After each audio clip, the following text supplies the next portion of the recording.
ശ്രീ ഗുരുവായൂരപ്പൻ്റെ ഉച്ചപൂജ 11:30 ശേഷം ആരംഭിക്കുകയായി.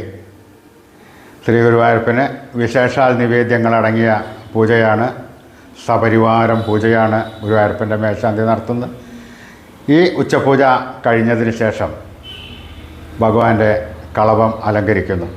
ഭഗവാന് പൂജയ്ക്ക് വെള്ള നിവേദ്യം, പാൽപ്പായസം, ഇരട്ടിപ്പായസം, പാലടപ്രഥമൻ, ശർക്കര പായസം, കാളൻ, എരിശ്ശേരി, കായ വറുത്തത്, പഴപ്രഥമൻ, പാല്, പഴം എന്നിവ എന്നുള്ള കൂടുതൽ സാധനങ്ങളെല്ലാം ഈ ഉച്ചപൂജയ്ക്കാണ് നിവേദിക്കുന്നത്.